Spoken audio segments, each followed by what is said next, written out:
भगवान का नारद जी के हृदय में आ गया। नारद जी के हृदय में आ गया। नारद जी उसको ऊपर रसास्वादन करते करते प्रेमानंद समुद्र में निमग्न हो गए। आनंद संप्लवे लीनो न पश्चिम भयम मुने। आनंद संप्लव में मेरा मन लीन हो गया। यह लोक परलोक सब कुछ भूल गया और बस क्षण भर में परा निकल था चलते बने। अब बेचारे बड़े परेशान, फिर ध्यान करने लगे, फिर आंख मीचने लगे, फिर नाक दबाने लगे, प्राणायाम करने लगे। कहाँ हो तो गया बड़े रोए, बड़े बिलबिलाए। तब आकाशवाणी हुई, हम तास्मिन् जन्म निभवान नमान दृष्टि मिहारहति। आप इस जन्म में मेरा दर्शन नहीं कर पाएंगे। अरे तो फिर ये उपद्रव पैदा क्यों किया आपने? ये यदि इस जन्म में हमको उस रस के आस्वादन का सौभाग्य नहीं तो आप क्यों प्रकट हुए? अरे बोले इसलिए कि तुम्हारा मन खींचने के लिए, तुम्हारा मन खींचने के लिए। सकल दर्शितम रूपम एतत् कामायते नघ। हे अनघ, जो सकृत एक बार तुम्हें अपना स्वरूप का दर्शन कराया है वो तो कामायते नघ, तुम्हारी इसमें कामना हो जाए, उत्कट कामना हो जाए। इसलिए बिना रसास्वादन किए कामना कैसे हो? तो उत्कट कामना उत्पन्न करने के लिए एक बार अपने स्वरूप माधुर्य का तुम्हारे हृदय में प्रकट करा दिया। तो इस तरह से जैसे वो मधुप आता है, दूर से गंध का ग्रहण करके आता है और उस पुष्प का, पराग पुष्प का मकरंद रसास्वादन करता है। इस प्रकार की स्थिति। तो सकृत भर सुधाम स्वाम मोहिनीं पायित्वा सुमन सैव सद्यस्तप्यजे स्मान भवादृक् भवंत नो पश्यन्ते जना जम। ओ भवादृक्, श्याम सुंदर कैसे बोलो? भवादृक् भवंत में पश्यंत जना जम। तुम्हारे ही समान जिसको लोग देखते हैं, ऐसे भंवर वैसे ही श्याम सुंदर कृष्ण भवादृक।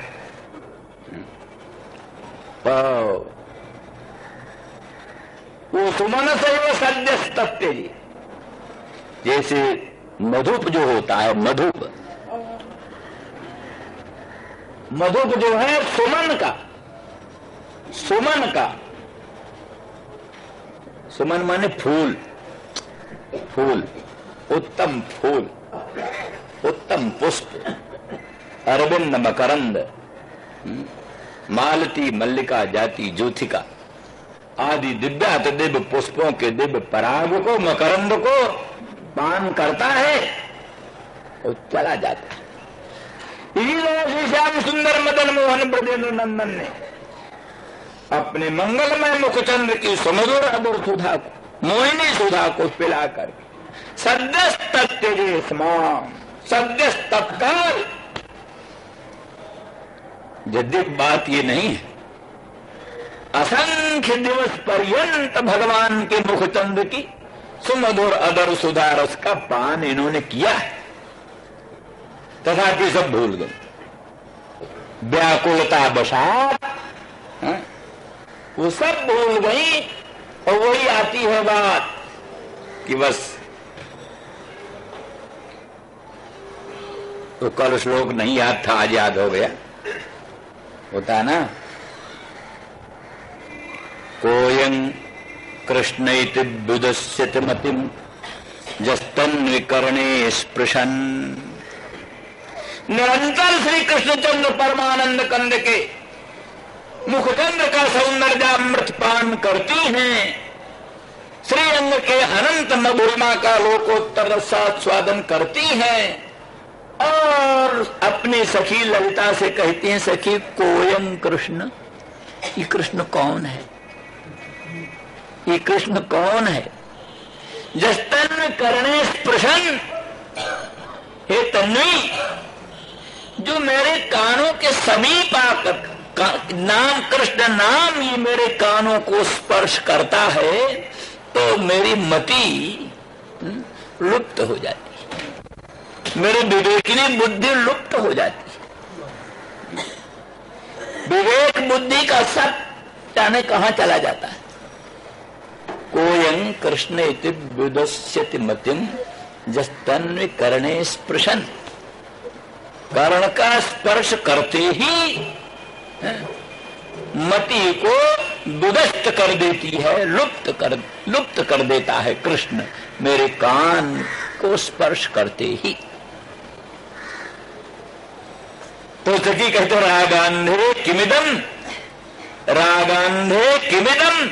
सदैव भवति तस्य रसित क्रीडति। हे रागांधे, लोकोत्तर अनुराग से विवेक शून्य हुई हुई राधे, रागांधे राधे, किमिदम, ये क्या बात तुम पूछ रही हो, तुम क्या कह रही हो। सदैव भवति तस्य रसित क्रीडति। आप तो सदा सर्वदा ही उनके और स्थल पर ही क्रिया करती हैं, ये पूछ क्या रही। ओम कृष्ण बुदस्यति मतिम जस्तन्वी करणे स्पृशन। हे तन्वी, जो कर्ण को स्पर्श करके ही मेरी मति को लुप्त कर देता है, वो कृष्ण कौन है, कहाँ रहता है। रागांधे किमिदम, रागांधे राधे, तुम क्या कह रही। सदैव भवति तस्य रसित क्रीडति। आप तो सदैव उनके और स्थल पर क्रीड़ा करती। अरे गंगा जल की पवित्रता कभी गंगा जल से पृथक होती है।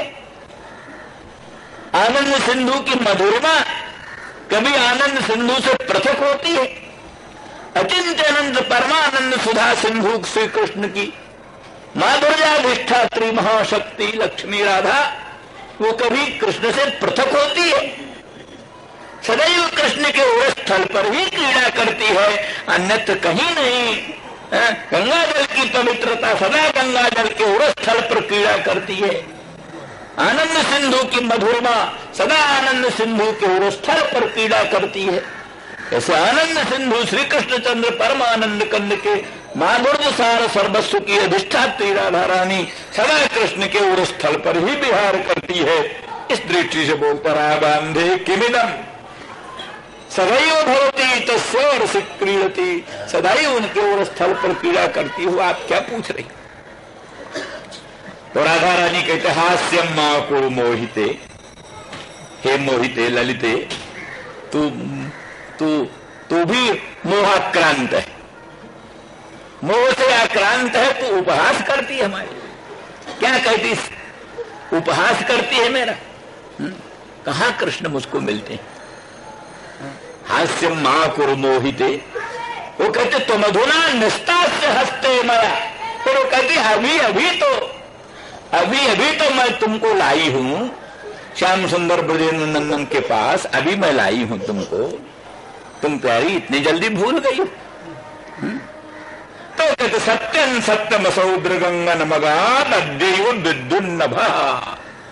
सत्यम सत्यम सौद्र गंगन मगाद, हे सखी, हाँ सत्य सत्य, लेकिन अद्यैव त्रिगंगन मगाद, मेरे नयनों के प्रांगण में मदन मोहन श्याम सुंदर आज ही तो आए।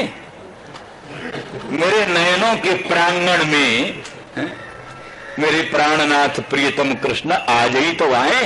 परंतु विद्युन्निभा, जैसे विद्युत प्रकाश क्षण भर के लिए आता है और लुप्त हो जाता है।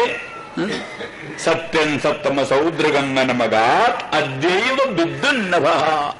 जैसे विद्युत होती है, विद्युत प्रकाश, दामिनी का प्रकाश क्षण भर के लिए आता है और लुप्त हो जाता है।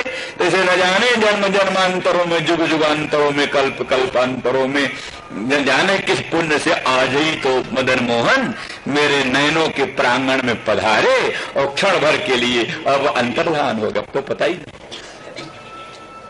तो ये अवस्था जहां सदैव भवति तस्य रसित क्रीडति, और उनको मालूम पड़ता है कि अद्यैव विद्युन्नभा, आज ही मेरे नयनों के प्रांगण में मेरे प्रीतम पधारे हैं, तो वो भी विद्युत प्रकाश के समान क्षण भर में अंतर्धान हो गए, चले गए। तो इसलिए फिर अनंत काल भी उनके मुखचंद्र की सुमधुर अधर सुधा रस का पान करें, तो भी सकृत अधर सुधां स्वाम मोहिनी पायित्वा, सकृत एक ही बार, एक ही बार तो जीवन में जन्म जन्मांतर में जुग शुभांतर में कल्प कल्पांतर में एक ही बार तो अपने मुखचंद्र की सुमधुर अधर सुधा को छलात बलात् पिला दिया, और पिला करके सद्य आसमान तत्जे, सद्य तत्काल हमको छोड़ दिया, तत्काल हम लोगों को छोड़ दिया। माने छल से बल से हमको अपने वश में कर लिया, हमारी ना इच्छा होने पर भी मधुर सुमधुर अधर सुधा रस को पिला दिया, और तुरंत लालसा उत्पन्न कर दिया, तुरंत लालसा पैदा करके स्वयं अंतर्धान हो गए, चलते बने, तुरंत लालसा पैदा करके चलते बने। क्या सखी हम सुमनस हैं, वो दुर्मना। सुमनस का दो अर्थ है, सुमनस का एक अर्थ फूल है, सुमनस का एक अर्थ है फूल, और सुमनस का एक अर्थ है शोभनम मनः जस्य सा सुमनसा, जिसका मन बड़ा सुंदर हो उसको सुमनस कहते। विद्वानों को, पंडितों को सुमनस कहते, देवताओं को सुमनस कहते, देवता सुमनस है, विद्वान का नाम सुमनस है। राधा रानी कहती हम लोग तो भोली भाली, सुमनस सुंदर मन वाली, कृष्ण के प्रति अच्छी भावना रखने वाली, छल कपट की बात नहीं जानती, छल कपट की बात नहीं जानती, सीधी सरल कृष्ण के प्रति उत्तम भावना रखने वाली, पर हमारे साथ उन्होंने क्या व्यवहार किया, इसलिए उनका नाम क्या ले, नाम भी नहीं लेना। सुमनस एव सद, नाम ने सुमनस एव सद्य तत्तजे स्मान, सुमनस के तुल्य, जैसे तुम भवादृक मधुप भमरा, जैसे मधुकर जो है वो सुमनस को त्याग करके चला जाता है, तैसे हम सुमना हम गोपांगनाओं को सद्य तत्काल त्याग करके स्वविषयनी उत्कट दुरंत लालसा उत्पन्न करके और सद्यस्तत्जे, सद्य छोड़ दिया। अब यहां एक बात और कहना इनको अभीष्ट है, वो ये कहना अभीष्ट है कि सखी मधुप बिचारे का तो कोई दोष नहीं, भंवरे का तो कोई दोष नहीं, तो बेचारा भूखा है ना, मधुप तो भूखा, तो एक फूल पर गया मकरंद रस पान करने के लिए, मकरंद रस पान किया, अब पेट नहीं भरा तो उस फूल को छोड़कर दूसरे फूल पर चढ़ा गए, वहां मकरंद रस पान किया, उसमें भी नहीं पेट भरा तो और तीसरी जगह चला गया, मकरंद रस पान किया, तो मधुप बेचारा तो भूखा अपने पेट की आग बुझाने के लिए भले 100 फूलों पर जाए, 100 फूलों का मकरंद रस पान करे, वो तो क्षुधा से पीड़ित होकर, क्षुधा से पीड़ित होकर, क्षुधा से अशांत होकर अपनी पिपासा और क्षुधा को दूर करने के लिए अनेक पुष्पों का अवलंबन करता है, वो निर्दोष है। लेकिन श्याम सुंदर निर्दोष नहीं है, ये मधुपति निर्दोष नहीं है। क्यों? इनका तो अधर में ही सुधा है, जिसके आधार में सुधा वो भूखा रहता है क्या? जिसके आधार में सुधा वो भूखा, जिसके आधार में सुधा वो प्यासा है क्या? इनको भूख प्यास कुछ नहीं, ये केवल सुखियों को दुख देने के लिए ये उन कमलों पर जाते हैं। ये केवल प्रशांत आत्माओं को, सुमनस लोगों को, सुंदर मन वाली, जो गोपांगना शुद्ध भाव वाली, परमानुरागिणी, सुमनस शोभन मनस्का गोपांगना परमानुरागिणी, उनको केवल दुख देने के लिए इन्होंने अपने मुखचंद्र की सुमधुर अधर सुधारस पिलाई। इनको कोई भूख नहीं, इनको कोई पिपासा नहीं, क्योंकि इनके तो अधर ही में सुधा, तो जिसके अधर में ही सुधा है उसको पिपासा और सुधा की कोई प्रश्न नहीं। इसलिए भंवर का कोई दोष नहीं, पर इनका दोष है। इसलिए मधुप, तू भोले भाले, तू ऐसी कपटी का संग मत कर, तू इनका मित्र मन में मत बन, तेरा भी नुकसान हो जाएगा। इसलिए ये बड़े वंचक हैं। मधुप, तू भी इनका संग छोड़ दे। हम लोग भी छोड़ने का इंतजाम कर रहे हैं, हम भी छोड़ देंगे और तू भी छोड़ दे, हमारी राय मान ले। सुमन सैव सद्यस्तत्यजे स्मान भवादृक।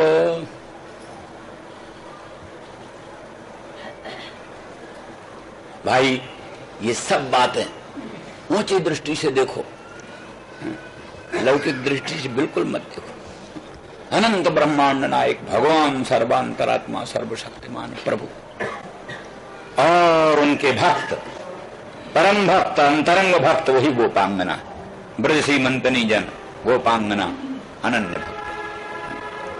तो भगवान वही जिस पर अनुग्रह करते हैं, जिस पर अनुग्रह करते हैं, जन्म जन्मांतरों के पुण्य पुण्य से प्रसन्न होकर के उसको इतना बरसते हैं, इतना बरसते हैं, इतना बरसते हैं, आनंदामृत, आधा आनंदामृत की वर्षा इतनी करते हैं कि वो पागल हो जाता है।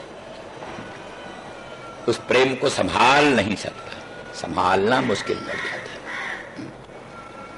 तो उसी प्रेमोन्माद में, प्रेमोन्माद में वो सब इस प्रकार का एक प्रलाप, प्रलाप, प्रजल्प, प्रजल्प, प्रलाप, चित्रजल्प इस प्रकार का करता है और भगवान के उस स्वभाव को याद दिलाता है कि भगवान कोई बहुत धन, बहुत विद्या, बहुत बल, बड़ा ऐश्वर्य, बड़ा धन, बड़ा सौंदर्य की अपेक्षा नहीं करते। जिधर वो ढूंढ जाए उनकी वो कृपा, भास्वती भगवती कृपा जिधर वो प्रकट हो जाए, फिर वहां गुण उन कुछ नहीं दे। तभी तो ब्रू से गोधन हुम कृतई स्तुति सतहिर मौनम विधत से सता गोपालाजिर कर्द में विहर से विप्राध्वरे लज्ज से। ई सब इन भावों को अभिव्यक्त करने के लिए मानव मधुप कहता है, हाँ राधा रानी, वृषभानुनंदिनी, धन्य धन्य हो तुम, ठीक है, आप परामर्श अच्छा दे रही हैं, पर आपको मालूम है वो लक्ष्मी जो है पद्मा, वो सुनते हैं कि सदाई कृष्णचंद्र के पादारविंद की आराधना करती रहती है। आप लोगों ने वर्णन किया था पहले, जयति तेधिकम जन्मना ब्रज शयत इंदिरा शश्वदत्र ही। जयति तेधिकम जन्मना ब्रज, ब्रज जो है हे श्याम सुंदर, आपके जन्म से अत्यंत उत्कर्ष को प्राप्त हुआ। जयति तेधिकम, अधिकम यथा स्यात्, अधिकम माने वैकुंठादेरपि, किसकी अपेक्षा अधिकम? वैकुंठादेरपि, वैकुंठ से भी अत्यधिक उत्कर्ष को प्राप्त हो रहा है ब्रज। क्यों? हेतु श्रयते इंदिरा, यहां इंदिरा श्रयते कर्तरि प्रत्यय, वैकुंठे तो श्रीयते, वैकुंठे तो श्रीयते, वैकुंठ में सेव्या है, वैकुंठ में इंदिरा जो है लक्ष्मी सेव्य, क्योंकि वहां के बैकुंठ की अधिष्ठात्री महालक्ष्मी बैकुंठ की महारानी है। बैकुंठ के हर एक लोग इंदिरा की पूजा करते हैं, सेवा करते हैं। तो जो बैकुंठ धाम की पूज्या सेव्या आराध्या वही ब्रजेश रहते सेवते सेविका इतिजाव, वही ब्रज में सेविका बनी हुई है, दासी बनी हुई है। ब्रज में झाड़ू लगाती है। इंदिरा लक्ष्मी ब्रज में रहते। तो आपने इंदिरा को सलाह देना था, लक्ष्मी को रहते इंदिरा वो काहे को इनके पादारविंद के आराधना में निरंतर संलग्न रहती है, वो पगली हो रही है। लिखा है यस्या स्ववीक्षण कृते निस्वर प्रयासः तद्वद भयंच तव पादरज प्रपन्ना। वो श्रीरजत पदाम्बुजरजश्चकमे तुलस्या लब्ध्वापि बक्षसि पदं किल भृत्य दुष्टम। श्री जो है लक्ष्मी यद पाद पंकज रजश्चकमे, भगवान के मंगलमय पादारविंद रज को लालायित रहती है। पादारविंद रज को पाने के लिए लालायित रहती है इंदिरा लक्ष्मी। यद्यपि लब्ध्वापि बक्षसि पदम किल भृत्य दुष्टम, भगवान ने कृपा करके उसको अपने उरस्थल में निवास दे दिया। भगवान के उरस्थल में लक्ष्मी का निवास है। तो जिस लक्ष्मी को उस भगवान सर्वेश्वर सर्वशक्तिमान प्रभु के उरस्थल में हृदय स्थल में निवास मिल गया है, अब वो उस उरस्थल के निष्पत्न स्थान को पा करके पादारविंद में तो उसकी सपत्नी रहती है, सौत रहती है। पादारविंद में सौत रहती है लक्ष्मी की। कौन सौत? तुलसी। तुलसी सौत। भगवान की जो बनमाला है ना, आपाद लंबिनी माला बनमाला, बनमाला भगवान की कंठ से लेकर पांव तक रहती है। आपाद दौड़ना थोड़ा ना हो कोई भगवान को जो दौड़ने में बाधा पड़ेगी। अरे गरुड़ आए, गरुड़ पर चढ़ के चल पड़े, अथवा संकल्प किया अपने आप पहुंच गए, दौड़ना क्या। तो आपाद लंबिनी माला पादारविंद पर्यंत लंबायमान माला बनमाला। उस बनमाला के अग्रभाग में तुलसी का गुच्छा, तो तुलसी का गुच्छा भगवान के दोनों चरणारविंद को आच्छादित करके। अब लक्ष्मी आएगी तो वहीं तो आएगी, कहाँ आएगी। जदपाद पंकज रजश्चकमे तुलस्या लब्ध्वापि बक्षसि पदं किल भृत्य दुष्टम। कहते बक्षस्थल में, भगवान के बक्षस्थल में लक्ष्मी निवास पा करके भी भगवान के पादारविंद रज को चाहती है। बोले भगवान का बक्षस्थल तो निवास स्थान मिल गया, लेकिन तो भी हमको तो पादारविंद का रज चाहिए। बोले रज लेने जाओगी तो वहां तो तुम्हारी सौत बैठी है, तुलसी है। तुलसी बोले कुछ भी हो रज तो लेना ही है, सपत्नी हो तो भी क्या जाती। लब्ध्वापि बक्षसि पदम, बक्षस्थल में निवास स्थान पा करके भी सपत्न्या तुलस्या सार्धम पादाम्बुजरजश्चकमे, तुलसी के साथ भी रह करके भगवान के पादाम्बुज रज को चाहती है। कौन? लक्ष्मी। रजस्या सवीक्षण कृते नसुर प्रयासः। बड़े बड़े देवाधिदेव लालसा करते रहते हैं कि भगवती लक्ष्मी एक बार कृपा भरी दृष्टि से निहार दे। लक्ष्मी एक बार अनुग्रह भरी दृष्टि से निहार दे तो प्राणी निहाल हो जाता है, कृतकृत्य हो जाता है। जिस लक्ष्मी के एक बार सुवीक्षण के लिए दूसरे लोग लालायित रहते हैं, वो लक्ष्मी सपत्नी तुलसी के साथ भी रहकर उन भगवान के पादाम्बुज रज को चाहती है, कामना करती है। शास्त्री सुवासमरविंद शास्त्री सुवासमरविंद वनम विहाय जत्पाद पंकज मलम भजते नुरक्ता। ब्रह्मादो बहुतिथं जदपांग मोक्ष कामास्तपस्समचरन्ति भगवत प्रपन्ना। ब्रह्मादो बहुतिथं जदपांग मोक्ष कामास्तपस्समचरन्। ब्रह्मादि बड़े बड़े देवाधिदेव बहुतिथम बहुत काल पर्यंत, एक दिन दो दिन नहीं, ब्रह्मादयो बहुतिथम जलपांग मोक्ष कामाः। भगवती माँ लक्ष्मी अनंत ब्रह्मांड जननी भगवान के ऐश्वर्य की अधिष्ठात्री माँ लक्ष्मी भगवती एक बार हमारी ओर अपांग मोक्ष कर दे, मैंने कृपा कटाक्ष को एक बार हमारी ओर कर दे।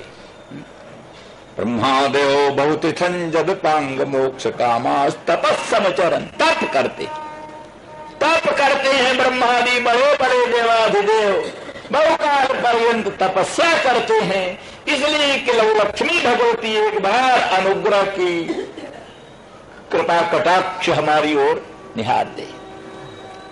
शास्त्री वही लक्ष्मी सुवासमरविंद वनम विहाय, अरविंद वन में रहती है। कहाँ रहती है लक्ष्मी? अरविंद वन में, कमल वन में। कमलों का जहाँ वन है, वन कमलों का, बड़े अच्छे अच्छे कमल फूले, अच्छे अच्छे कमल जहाँ फूले हैं, वो सुवासम अरविंद वनम विहाय, वो अरविंद वन जो सुवास स्थान है उसको त्याग करके शास्त्री सुवासम अरविंद वनम विहाय जत्पाद पंकज मलम भजते नुरक्ता। भगवान के पादारविंद रज को भजती है परमानुरागिणी होकर। तो मधुप कहता है भगवती उनको समझाओ, लक्ष्मी को समझाओ, हमको तो समझा रही हो तुम, ठीक है, पर जरा उनको समझाओ, तुम्हारे साथ की हैं। सुबर्गे परमा प्रीति, पहले अपने घर के लोगों को समझा लो फिर हमको समझाना। ये मानो मधुप कहता है। तो सोचने लगी हाँ बात तो है। क्षण भर के लिए निरुत्तर हो गई राधा रानी, क्षण भर के लिए निरुत्तर हो गई। फिर अंतर्मुख होकर सोचा तो बोली हाँ क्या करें, पिबत हत चेता परिचरति कथन तत्पाद पद्मनु पद्मा। हाँ बात ठीक है, परिचरति कथन तत्पाद पद्मन्तु पद्मा। पद्मा जो लक्ष्मी है, लक्ष्मी कमलालया, पद्मा क्या है, पद्मा पद्मालया, हाँ तो कहते परिचरत कथन तत्पाद पद्मंथ पद्मा। पद्मा जो है कमला लक्ष्मी, वो भगवान के पाद पद्म का परिचर्या करती रहती, सेवा करती रहती। शेष शाही भगवान का ध्यान करो तो शेष शाही भगवान तो अपना नींद ले रहे हैं शेष शैया पर, और लक्ष्मी बैठी हुई पाद संवाहन कर रही, पाद संवाहन कर रही है लक्ष्मी बैठी। नारद आदि कुछ बीणा वादन करते हुए गुणगान कर रहे हैं, लक्ष्मी पाद संवाहन कर रही है। तो इतना निरंतर पाद संवाहन में लगी हुई पद्मा लक्ष्मी कथन तत्पाद पद्मम परिचरति, भगवान के पादार बिंद की परिचर्या कैसे करती है। बोले हेपिबत हृत चेता उत्तम श्लोक जलपई ही। क्या करे बिचारी के चित्त को इन्होंने ठग लिया। मीठी मीठी मीठी मीठी बातों से, मीठी मीठी बातों से बिचारी लक्ष्मी के मन को इन्होंने हरण कर लिया, इसलिए बिचारी विवेकहीन हो गई।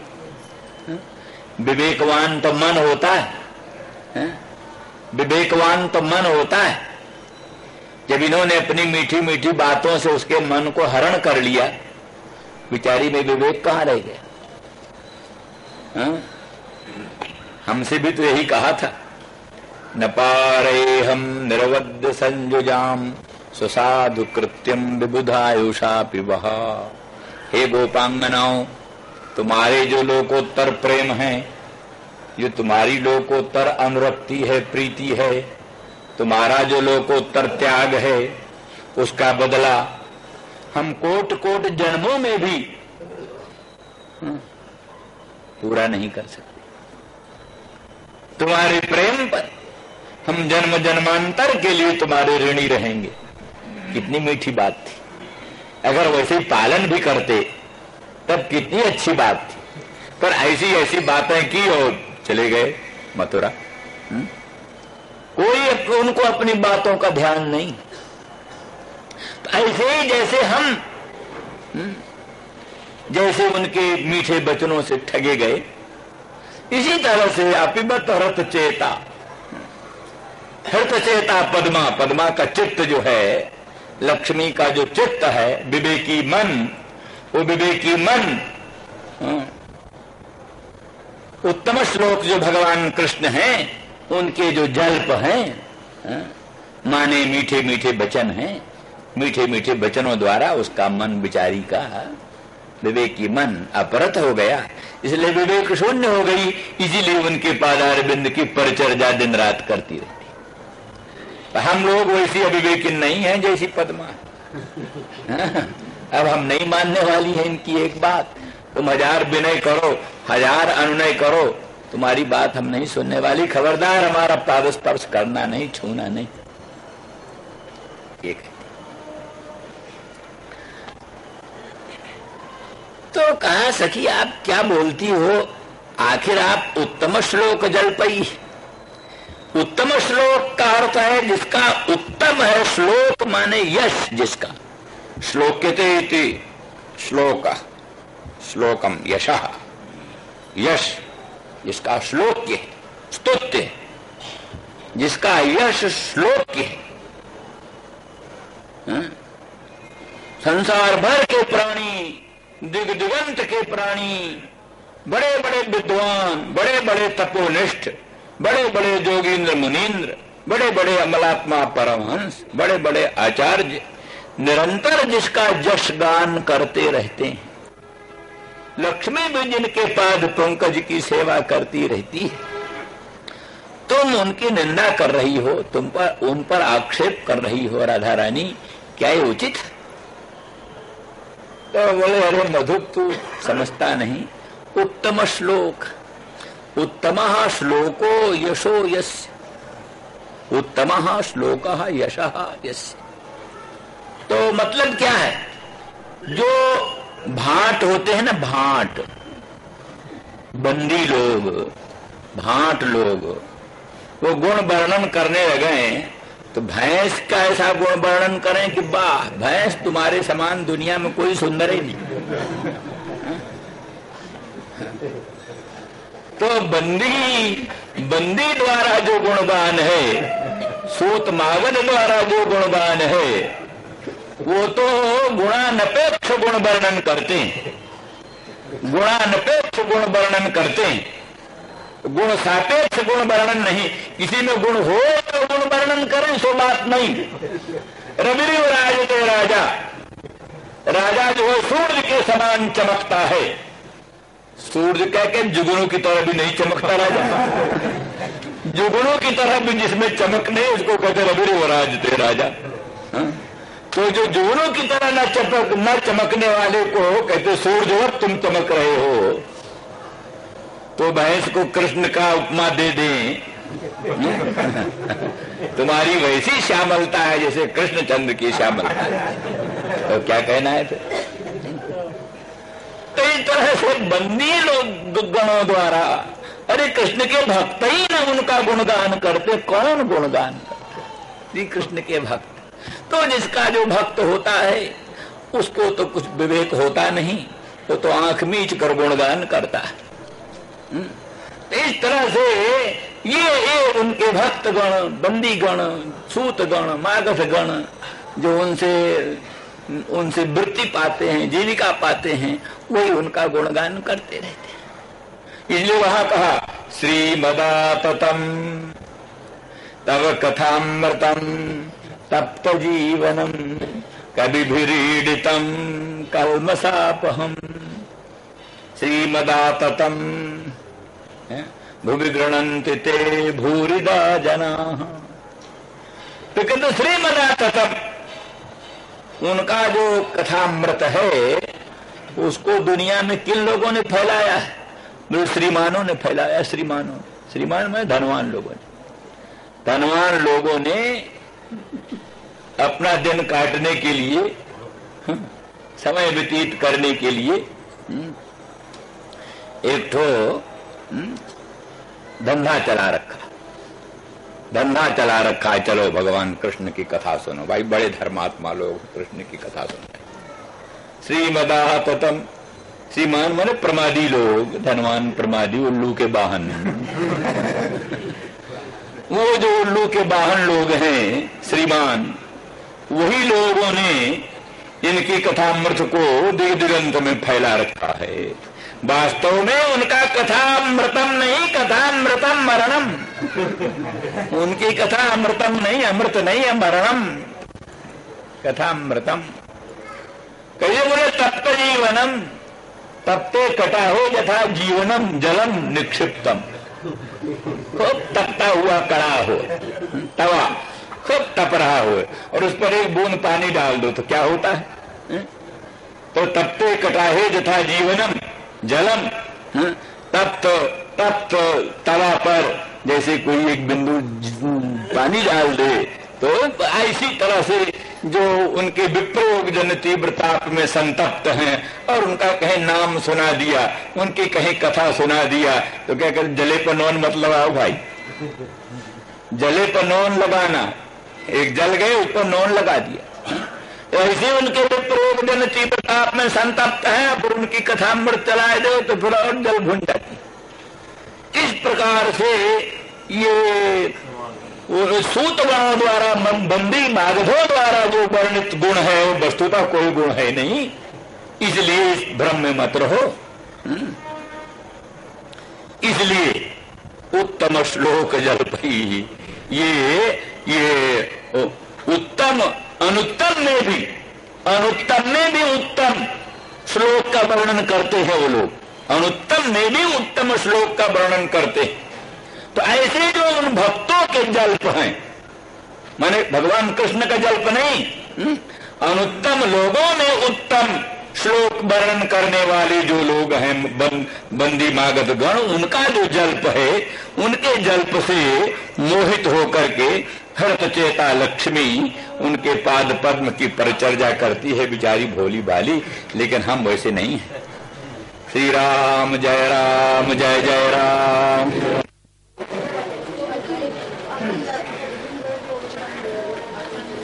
ये भ्रमर गीत है,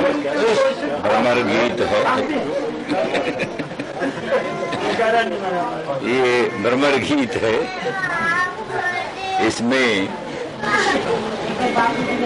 गोपांगना और उद्धव का संवाद हो रहा है।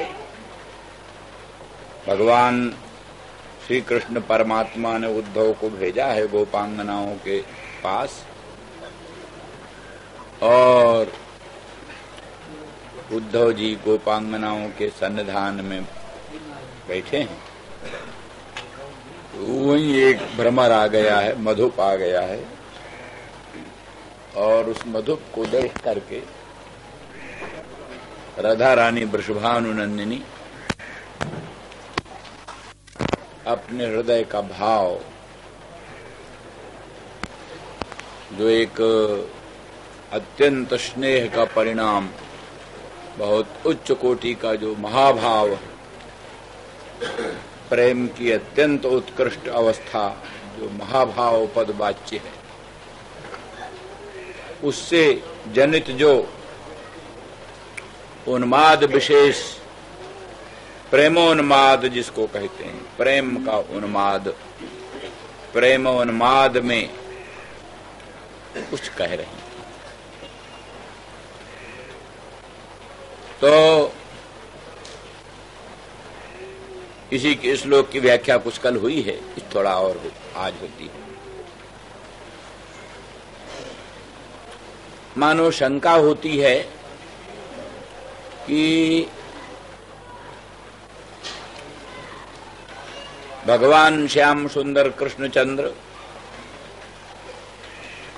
अत्यंत निर्दोष हैं और हम भी उनके भक्त हैं, अनुगामी हैं, हम भी निर्दोष हैं, ये आप उनमें ऐसे दोषों का आरोपण क्यों करती? ये तो भ्रमर जाति का स्वभाव है, उसके श्मश्रु पीत होते हैं, इसमें कोई कुंकुम के संसर्ग का कोई प्रसंग नहीं।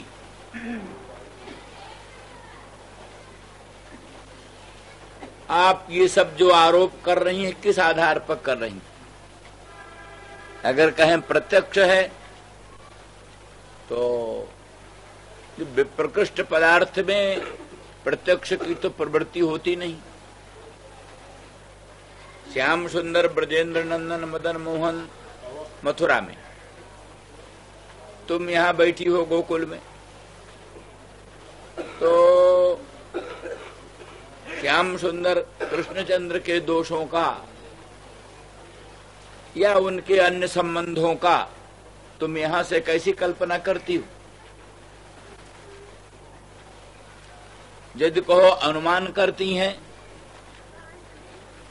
तो जैसे धूली पटल में किसी को धूम की भ्रांति होती है, धूली पटल में धूम की भ्रांति से जो बनने का अनुमान करता है वो बनने का अनुमान असंगत होता है। उसी प्रकार से हमारे श्मश्रु की प्रतिमा को देखकर तुम जो ये कल्पना करती हो कि श्याम सुंदर के मंगलमय उरस्थल में जो वनमाला है, उस वनमाला में उनकी प्रेसी जनों के उरोजों में संलग्न कुंकुम लिप्त हो गया और उसी कुंकुम लिप्त वनमाला को धारण करने के कारण, आघ्राण करने के कारण इस मधुप के भी श्मश्रु में प्रतिमा आ गई है। इतनी कल्पना कर रही हो। वस्तु स्थिति यह है कि हमारी जाति ऐसी है, हमारा स्वभाव ऐसा है। हर एक मधुप जो श्री कृष्ण के वनमाला से संपृक्त नहीं होता, जो कृष्णचंद्र की वनमाला से संपृक्त नहीं होता, उस मधुप का भी श्मश्रु पीत होता है।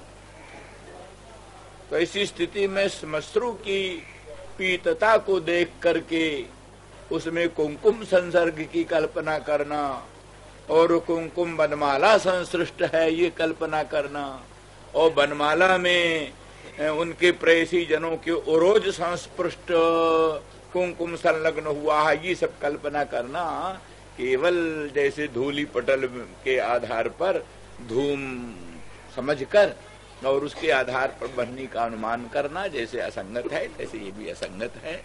देवियों, तुम इस प्रकार की कल्पना मत करो। और हम श्री कृष्णचंद्र आपका बड़ा सम्मान करते हैं, बड़ा आदर करते हैं, निरंतर मथुरा में आपका ही ध्यान करते रहते हैं, आपका ही चिंतन करते हैं और आपको ही परम मधुर संदेश लेकर के हमें भेजा है।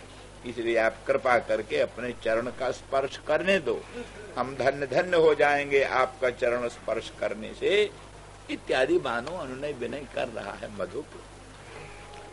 तो उसकी इस बात को सुन करके मानो कहती हैं कि सुस्पष्ट है जो जिसकी वंचना करता है उसके प्रति उसका आक्रोश होना स्वाभाविक। जो जिसकी वंचना करता है वह उसका आक्रोश करता है, उसकी निंदा करता है, उसमें दोषारोपण करता है। तो इस दृष्टि से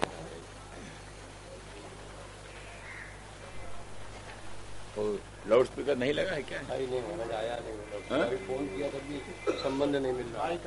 अच्छा, क्यों आज जाए नहीं? कोई गड़बड़ी हो लाउड स्पीकर तो यही का था वहाँ से तो ये जवाब दिया कि चल चुका है। अच्छा, लेकिन यहाँ कुछ सुनने वो नहीं है क्या जो अपने यहाँ का है तो माइक अपने यहाँ का, उसको लगाने वाला जो है। अच्छा, लगाने वाला। हाँ,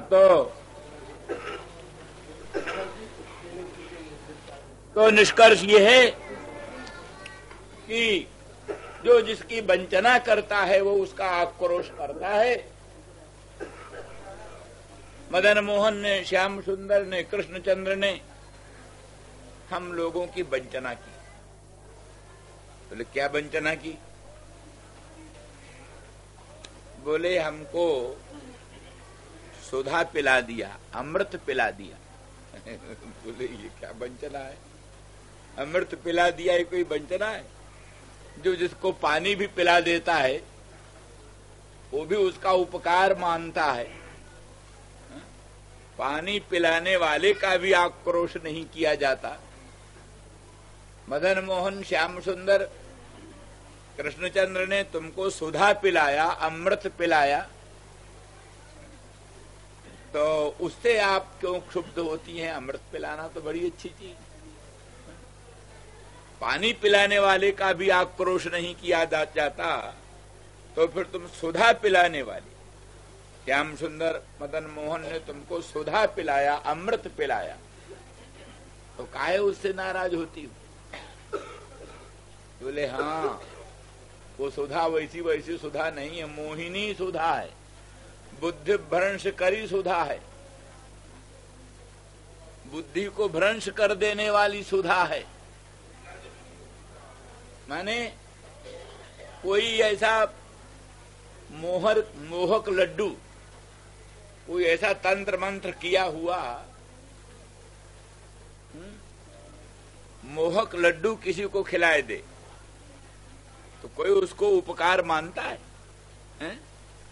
अरे मोहन लड्डू जिसको खा लेने से प्राणी मोहित हो जाए। कई ऐसे तंत्र मंत्र होते हैं जहां ऐसा तंत्र मंत्र करके मोदक रखे रहते हैं, वो मोदक जिसको खिलाए दें वो पागल हो जाए, उसके पीछे पीछे दौड़ने लगता है। ऐसी लौंग खिलाते हैं कई लोग, लौंग तंत्र मंत्र से अभिमंत्रित लौंग खिला देने से प्राणी मोहित होकर पागल की तरह पीछे पीछे भटकता है। इस प्रकार से मोहन करने वाली जो वस्तु है वो भले मोदक हो, भले सुधा हो, सुधा क्यों न हो,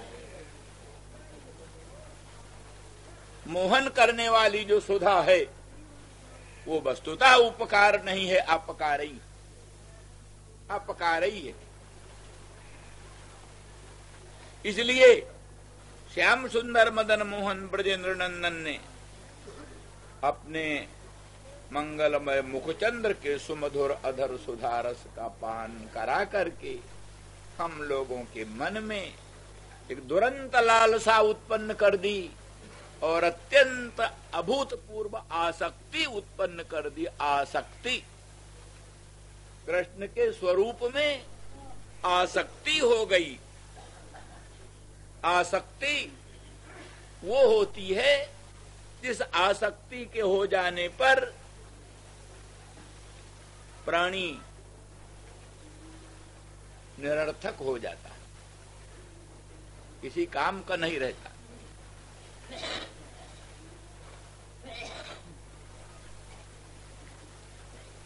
तो वो सुधा आसक्ति पैदा करने वाली है।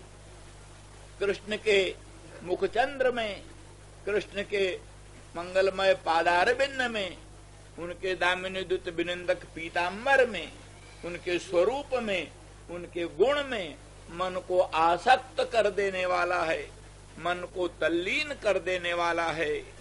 तो इस प्रकार की जो सुधा है, जो आसक्ति का जनन करती है, मोहिनी है, उस तंत्र मंत्र की तरह, जैसे तंत्र मंत्र से अभिमंत्रित मोदक किसी को बस में करके और पागल बना देता है, इस प्रकार से मोहिनी सुधा को हमें पिला करके हमें लोक परलोक से वंचित कर दिया।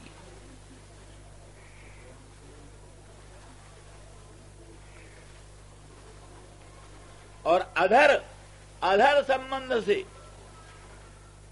संबंध से ये हुआ, उच्छिष्ट हो गई सुधा। अधर संबंध से सुधा उच्छिष्ट है। तो श्याम सुंदर के मुखचंद्र में, अधरों में वो सुधा रहती है। अधर संपर्क से वो सुधा उच्छिष्ट है। तो उच्छिष्ट सुधा पान करने से जाति भ्रंश होता है। जाति भ्रंश, हम जाति से भ्रष्ट हो गई। श्याम सुंदर के मुखचंद्र के सुमधुर अधर सुधा को पान करके हमारा लोक नष्ट हो गया। हम लोक से जाति भ्रंश हो गया। इस तरह से सुधा के संबंध से लोकोत्तर आसक्ति उत्पन्न कर दी और अधर के संबंध से जाति भ्रंश करके लोक संबंध तोड़ दिया। लोक संबंध टूट गया। अगर कोई साध्वी सती पतिव्रता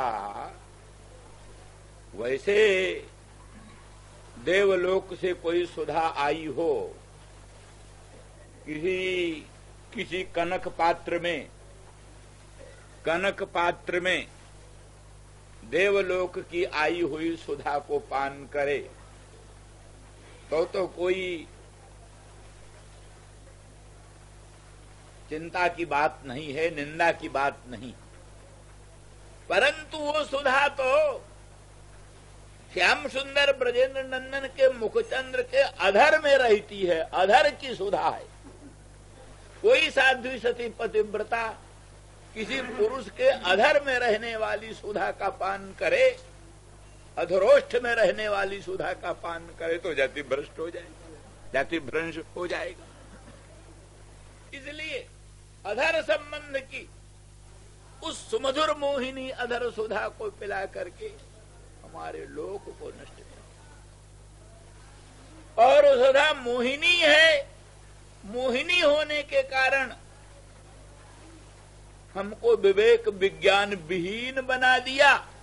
इसलिए भक्ति ज्ञान से भी हमको वंचित कर दिया। भक्ति और ज्ञान में तो विवेक चाहिए। विवेक बिना भक्ति बनती, विवेक बिना विज्ञान बनता है।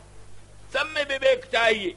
संसार से मन को हटाना, अनंत ब्रह्मांडाधिष्ठान स्वप्रकाश परात्पर परब्रह्म के स्वरूप का निर्धारण करना विवेक के साथ, और संसार में प्रेम न करके, संसार में आसक्ति न करके सर्वेश्वर सर्वशक्तिमान भगवान में आसक्ति करना, ये विवेक है।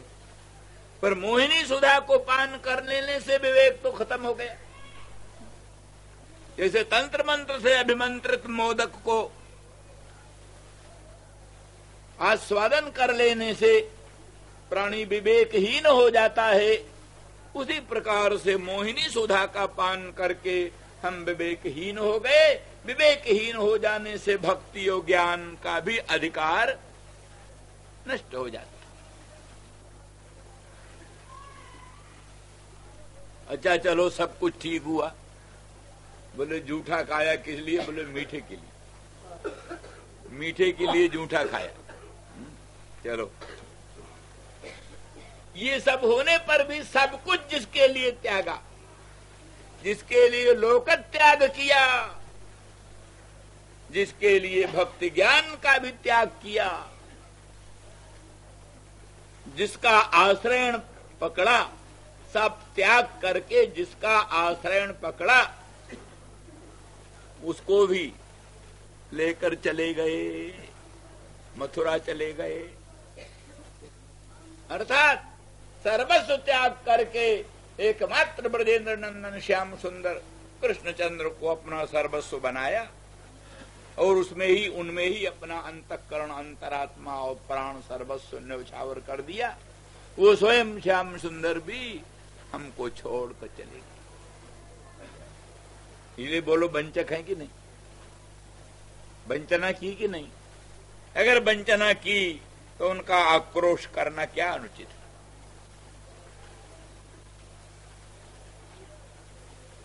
और वो भी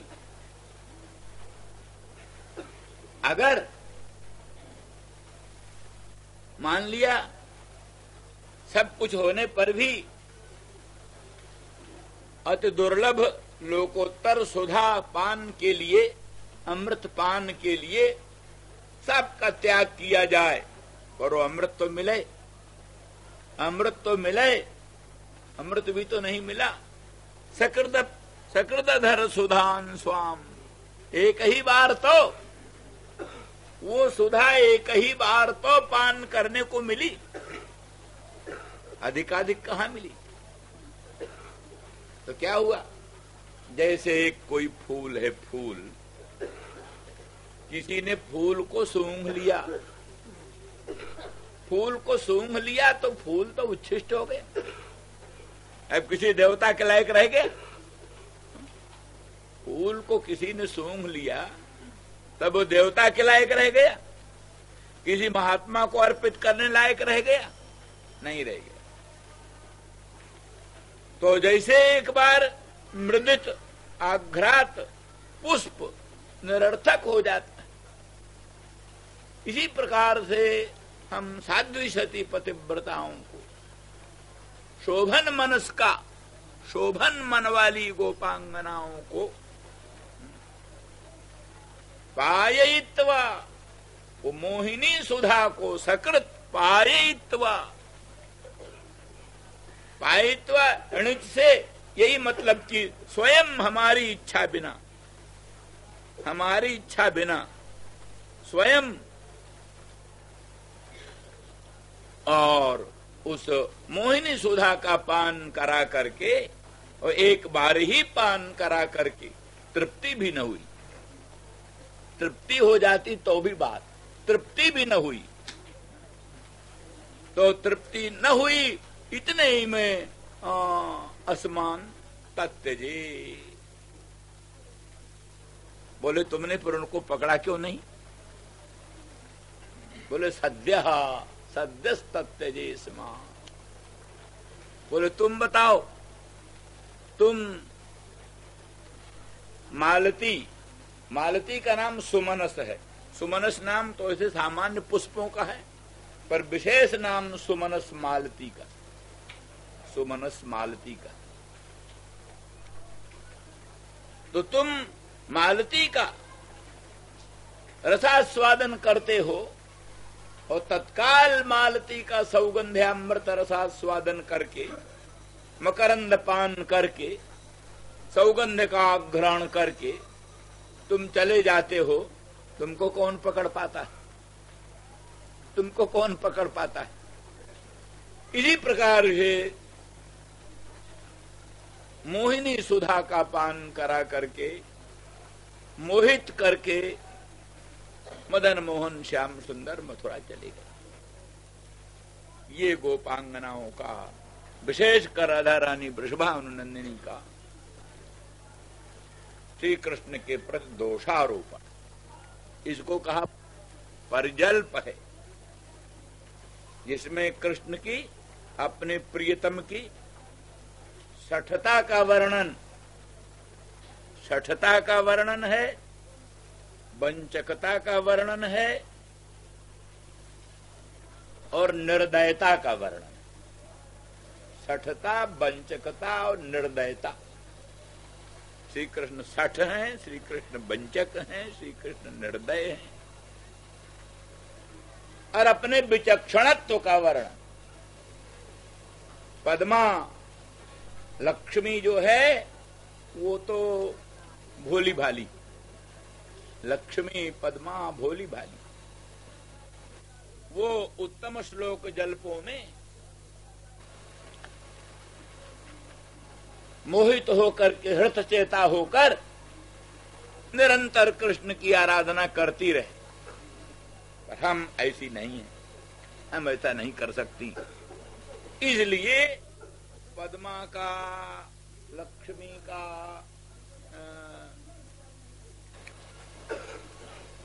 अचातुर्य बोधन करके अपने चातुर्य का बोधन करना। चार चीज, अपने प्रियतम की सठता और निर्दयता और वंचकता और अपनी विचक्षणता का वर्णन जिसमें होता है उसको परिजल्प कहते।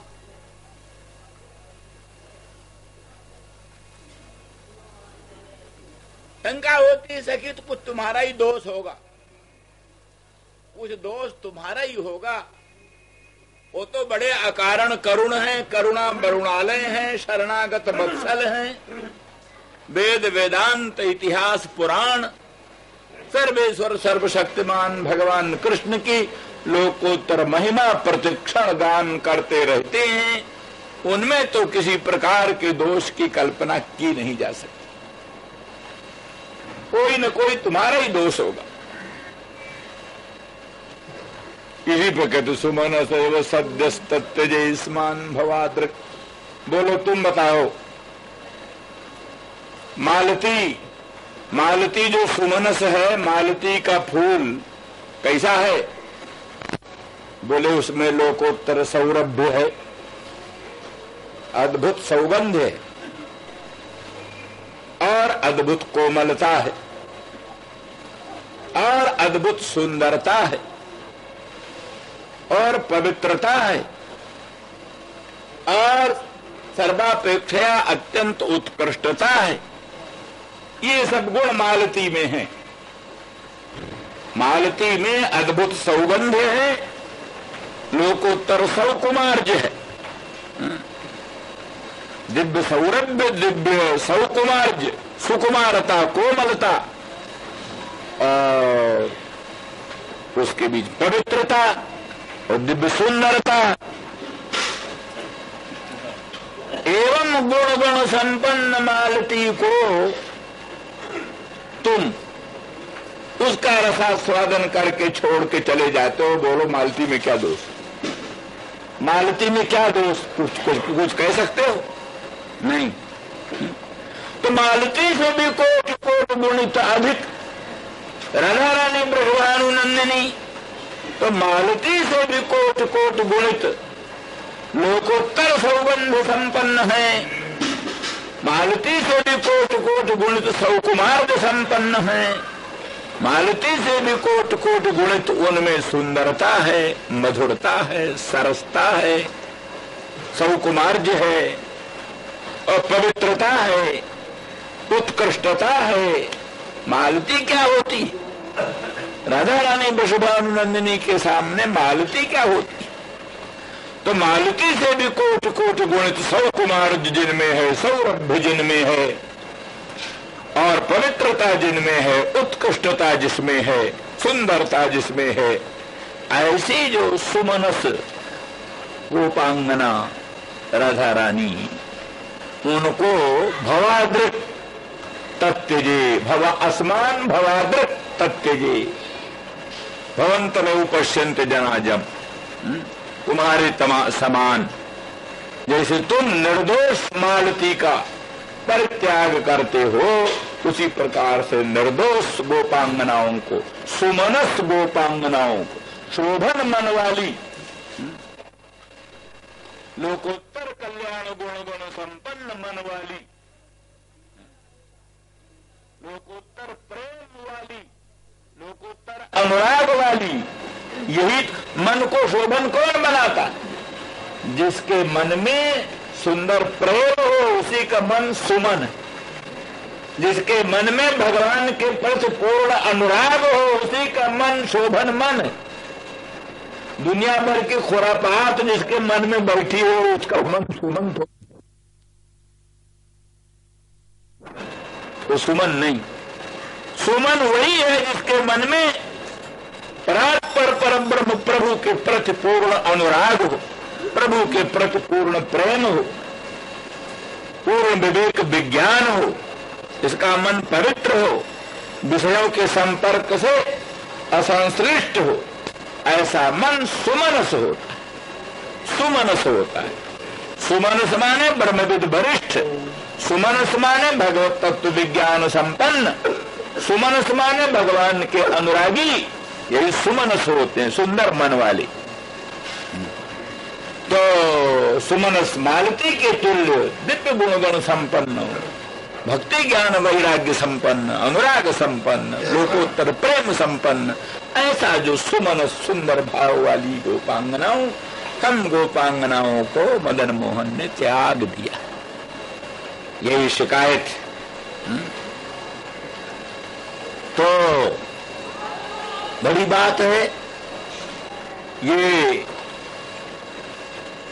जिसका भगवान में अनुराग हो, भगवान उसको असल में तो त्याग सकते ही नहीं, त्याग सकते ही नहीं। तथापि प्रातीतिक प्रतीति अगर है, त्याग की प्रातीतिक प्रतीति है, और ये प्रातीतिक प्रतीति तो एक प्रकार का प्रेम का स्वभाव, एक वैचित्र्य अवस्था आती है, प्रेम वैचित्री, प्रेम वैचित्री। उस वैचित्री में जिस समय राधा रानी के मंगलमय अंक में ही श्याम सुंदर ब्रजेंद्र नंदन मदन मोहन विराजमान हुए, उस समय भी उनको विप्रलम्ब की प्रतीति होती है, उस समय भी उनको वियोग भाषित होता है। तो जहां मिले रहने पर भी विप्रलम्ब का भान होता है, तो ये तो एक प्रेम की अवस्था, प्रेम की अवस्था, अत्यंत अभेद दशा में भी विप्रलम्ब का भान होना, ये प्रेम की अवस्था विशेष। तो फिर भी उस अवस्था में भी जहां जिनको विप्रलम्ब का भान हो रहा है, वियोग की प्रतीति हो रही है, तो संताप तो होता ही है।